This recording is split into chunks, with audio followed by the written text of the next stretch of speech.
Ça, c'est le supermarché le plus connu d'Hawaï et surtout l'un des plus chers des États-Unis. Le prix des bananes, c'est choquant, les gars. Ça fait 5 € le kilo. Je comprends pas, c'est presque 2 fois plus cher qu'à Miami et pourtant elles sont cultivées ici sur l'île. J'ai l'impression qu'ils mangent que ça ici, des espèces de spam sushi énormes. Ça coûte 3 $. En vrai, ça passe. Ils ont des baguettes à 4 $, mais regardez un peu, ça ressemble à une brioche plutôt, on dirait. Mais même les pâtes, c'est abusé. On est sur du 4 $, les gars. Même les Barilla, elles sont à 3,50 $. Comment tu fais à nourrir une famille de 4 personnes ici? Impossible. À Hawaï, ils ont pas des soldes classiques, ils ont des shakadil. Regardez leurs chips, elles sont un peu différentes des nôtres. C'est des planches de surf. Style côté du traiteur du supermarché, ça a l'air quand même excellent. Le vrai bon plan au final, c'est d'acheter les Pokéballs parce que ça te revient 2 fois moins cher que si tu fais tes courses et que tu cuisines toi-même. Les produits, surtout la viande, les pokés, le poisson, les fruits même, ça a l'air d'être de la qualité incroyable. Mais le problème, c'est que c'est ultra cher.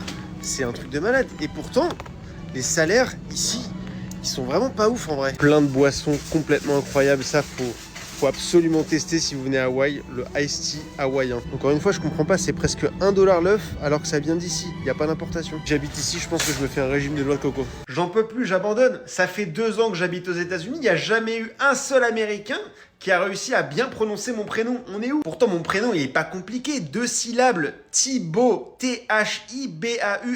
Pourquoi, quand c'est les Américains qui le prononcent ou qui l'écrivent, j'ai l'impression que c'est un code Wi-Fi? Je vous jure que ce soit au téléphone ou en personne, quand je donne mon prénom, je dis Thibault, ils vont jamais bien l'entendre. Ils vont tout le temps répéter en se trompant, genre Thibou, Table, Tildo, Dildo, j'ai déjà eu. Mais vraiment, celui que j'ai le plus souvent, c'est Thibou. Très rapidement, ça m'avait gavé de devoir épeler en anglais. Du coup, je m'étais renommé TIBO. Je connais plein de gens, ils n'ont pas officiellement changé leur prénom, mais quand ils parlent en américain, ils donnent un faux prénom qui sonne bien pour les Américains. Là où c'est fou, c'est que j'ai vu que quand tu remplis ton dossier pour la green card, tu peux demander à changer de prénom. En vrai, je me demande, est-ce que ça serait pas le moment de partir sur un nom américain à la Brian? Je suis presque sérieux, donc balancez-moi vos meilleures idées et peut-être que j'en prendrai considération si jamais je veux changer mon prénom. Je dis ça comme ça, mais je pense que Chad, ça m'irait bien.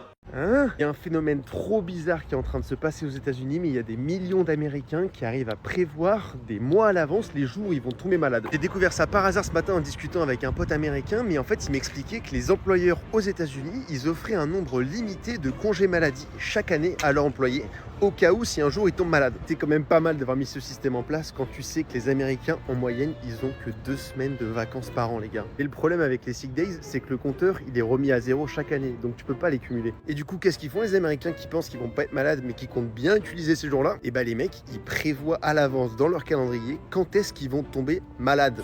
Mais pas malade d'un rhume, malade du travail en gros. Tu te retrouves avec des mecs qui prévoient des mois et des mois à l'avance quel vendredi ou lundi ils vont tomber malades. Parce que tomber malade en plein milieu de la semaine, ça serait trop bête. Et leur mode opératoire, il est très simple. Le mercredi, ils arrivent avec une petite toux. Le jeudi, un peu de fièvre. Et le vendredi, bah tu sais plus où ils sont. Le seul problème pour les gens qui contournent un peu le système, bah c'est que le jour où ils vont tomber malades, je sais pas comment ils vont faire les mecs. Je veux bien avouer que le décor du restaurant soit très bien fait, mais de là à venir en tenue de plongée, faut pas abuser. Mais je t'ai déjà vu quelque part toi. T'es pas le mec qui joue dans Mission Impossible? Donc là, je suis dans le restaurant qui a été pensé spécialement pour faire des stories stylées sur Instagram. C'est incroyable, la structure est faite en véritable tentacule de poulpe en plastique. Bon ok, le bar il est magnifique et on croirait vraiment qu'on est sous l'eau, c'est assez perturbant. Je me suis commandé un cocktail à 25 $ et on m'a apporté ce glaçon. Au moins je suis sûr de pas boire la tasse avec ça. Les personnes atteintes de thalassophobie ne venez surtout pas manger dans ce restaurant, vous allez taper une crise d'anxiété. Regardez, même pour vous laver les mains, ça va être compliqué je pense. Bon ici on est clairement pas sur des proportions américaines. Il y a une petite astuce si vous voulez pas claquer un SMIC à chaque fois que vous venez dans ce restaurant,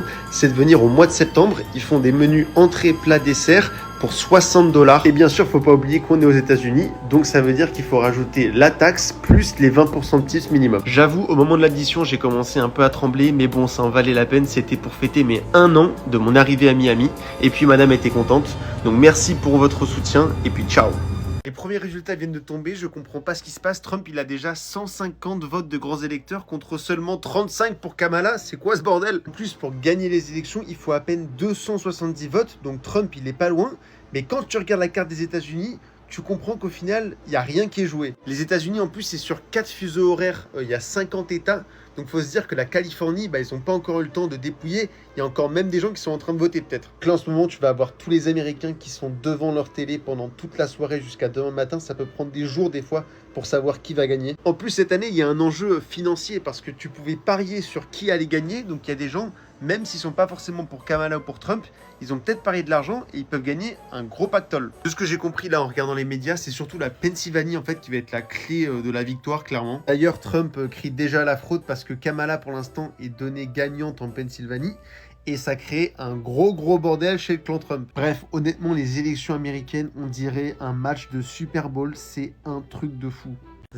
Ça, c'est le quartier des héritiers du pétrole au Texas. Vous allez halluciner. C'est pas un quartier de riches, c'est un quartier d'ultra riches. Et vous allez voir, ils font pas semblant avec leur maison. Les Texans n'ont vraiment aucune limite. C'est quoi ce château? Toutes les maisons, elles sont sous surveillance policière. Le quartier, il est tellement parfait, t'as l'impression que tu vas vers la Maison Blanche, mais pas du tout. L'avantage au Texas, c'est vu que c'est tellement immense, et ben le terrain pour les maisons, c'est lunaire, c'est gigantesque. Tout ça là, je pense que c'est acheté avec l'argent du pétrole. Ça me fait vraiment penser à Wisteria Lane, mais sous stéroïdes, avec ces maisons énormes. Voilà, ça doit être le CEO de Chevrolet ou de Total Energy. Les jardins là, devant les maisons, ils sont tellement immenses. Il n'y a même pas forcément de barrière. Mais regardez, on dirait que c'est le jardin du Capitole. Pour tous les gens qui pensent que le Texas, c'est que du désert, regardez toute la végétation qu'il y a. Je sais pas par quel miracle les Texans ils arrivent à garder une herbe aussi verte, mais chapeau. Puis au fond du quartier là-bas, c'est le Country Club de Riverhawks. C'est ultra privé, ça doit être incroyable. Rien à voir, mais les Texans, ils sont trop sympas. Ils ont le sourire, ils disent bonjour, ils ont trop d'énergie. Là, c'est le rêve américain que j'ai pu m'acheter avec un crédit sur 55 ans, sans apport et avec un taux variable. J'ai l'impression d'être dans un vaisseau spatial, les gars. On a la climatisation, le siège chauffant, le siège climatisé, un siège éjectable vers l'arrière. J'adore le fait que tu puisses voir le moteur directement depuis l'intérieur de la voiture. Ça envoie du lourd. Regardez le moteur V8, il y a plus de 500 chevaux, je sais même pas si je peux conduire ça. D'ailleurs, regardez le moteur, il prend presque toute la place à l'arrière. Le coffre, il est tout petit, tu peux à peine partir pour un week-end. Regardez le miroir central, on voit rien, je sais même pas à quoi il sert. Je vous avoue que là, j'ai une forte envie d'aller sur South Beach et de faire le kéké sur Ocean Drive.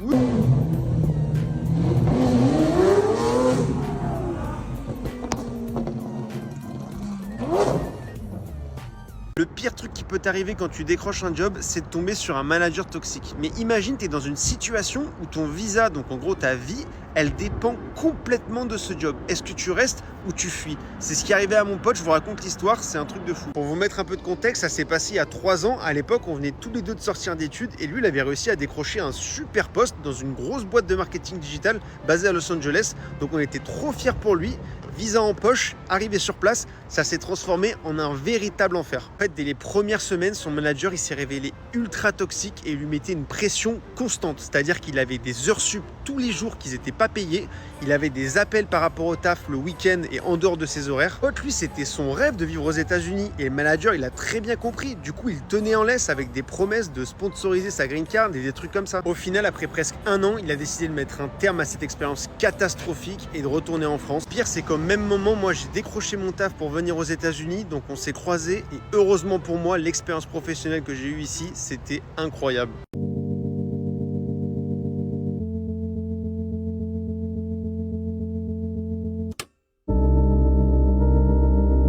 Attendez, on est d'accord que quand tu commandes une bouteille de vin au restaurant, le serveur, il est censé te la débouchonner devant toi, pas en cuisine. Je suis français, donc forcément, j'adore aller au restaurant, mais depuis que je suis aux États-Unis, j'ai remarqué que les serveurs, ils avaient des fois des comportements trop bizarres. Faut que je vous raconte. Ils sont super sympas, hein, mais vraiment, leur objectif, c'est que tu manges et que tu te casses le plus vite possible. Ils te mettent vraiment ce pressing de malade où à la seconde où tu as fini ton assiette, ils viennent la récupérer, mais vraiment, tu as l'impression que ça fait 1 heure qu'il attend derrière toi pour la récupérer. Ça m'est arrivé plusieurs fois que le serveur me prenne l'assiette alors que j'avais pas vraiment fini de manger. Deuxièmement, c'est impossible d'avoir une conversation à table sans être coupé par le serveur. Parce que toutes les 30 secondes, il va venir pour savoir si tout se passe bien. Oui, tout se passe bien, mais du coup, c'est frustrant. Le point positif par contre des serveurs américains, je trouve, c'est qu'ils ont vraiment toujours le smile, et ça c'est quand même plaisant. Et surtout, t'as pas besoin de leur demander, dès que tu vas t'asseoir, ils vont te ramener une bouteille d'eau ou un verre d'eau, et ça c'est pas mal pour patienter quand tu regardes le menu. Mais voilà, en tout cas, ce qui est sûr, c'est que le seul critère pour être serveur aux États-Unis, c'est d'être sympa, parce que tout ce qui est art de la table, ils n'y connaissent rien. Mais bon, ça choque pas les Américains, il y a que moi à table qui était choqué quand la personne avait ramené la bouteille avec le bouchon déjà ouvert. Honnêtement, en France, tu ramènes la bouteille. Aux États-Unis, j'étais à 2 doigts de le faire. Personne n'a réagi, donc j'ai rien dit. Et c'est un vrai choc culturel parce que ma copine, à l'inverse, quand elle vient en France, elle râle que les serveurs ils soient trop lents, que l'addition des fois ça prend une demi-heure à arriver. Elle a pas tort, mais voilà, faut savoir ce que tu préfères.